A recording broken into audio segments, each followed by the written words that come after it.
New horror story. I delivered food to empty houses for 8 months.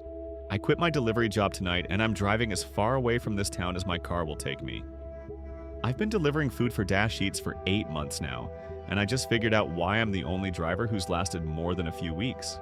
My name is Alex, and until 3 hours ago, I thought I had the best delivery route in the city. Riverside Heights. Nice suburban neighborhood, good tips. Houses spread out enough that I could listen to podcasts between stops. Nothing weird ever happened, just polite customers and warm porch lights. But tonight I started paying attention to the orders. It began when I got the same delivery request 3 times in 1 hour. 1247 Maple Street, large pepperoni pizza, Diet Coke, extra napkins. When the same order popped up the 3rd time, I noticed the delivery notes had changed. Ring doorbell twice. Leave at door, don't look through the windows. This time when I arrived, all the lights were off.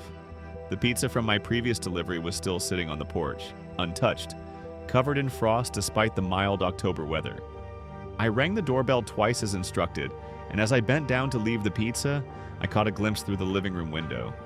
The house was completely empty. Not just of people, of everything. No furniture, no pictures, nothing.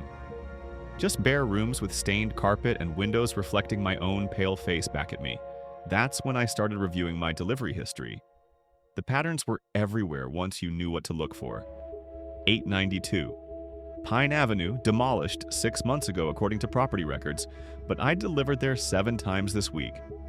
1634. Oak Drive. 4 orders for Thai food, all requesting exactly 15 plastic forks. I remembered that house. Through the dining room window, I'd seen a table set for 15 people, but only one person answered the door, so thin her clothes hung like curtains. I started driving through my route with new eyes. Half the houses I'd been delivering to were empty. Windows dark, yards overgrown, mailboxes stuffed with months of unclaimed mail.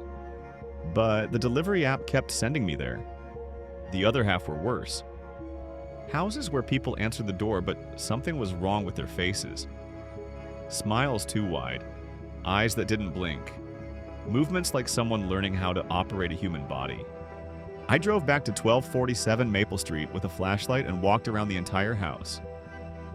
The place was gutted, walls stripped to the studs, floors ripped up to concrete.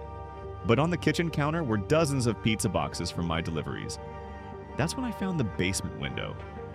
Down there in the dark, shapes were moving around tables, eating directly from delivery containers with their hands. But the way they moved was wrong, like they were imitating eating without understanding what it meant. One of them looked up at the window and I saw my own face staring back at me. Not similar, identical. Same scar on my chin, same crooked nose, everything. It smiled and waved, wearing the Dash Eats uniform I'd reported lost last month. I ran back to my car and threw my phone in the passenger seat, determined to drive until I hit the next state. But 20 minutes later, my phone buzzed with a new delivery notification.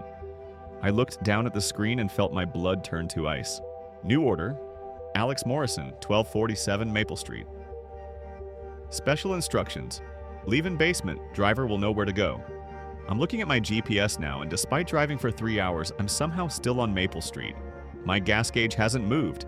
The clock on my dashboard is stuck at 11:47 p.m., and in my rearview mirror, I can see myself walking up to the front door of 1247, carrying a delivery bag. The order is for 1 large pepperoni pizza with extra napkins. But when was the last time you saw someone order napkins with their pizza? Thank you for listening. If you really like the story, please don't forget to hit the like button and subscribe for more daily horror stories. Thanks.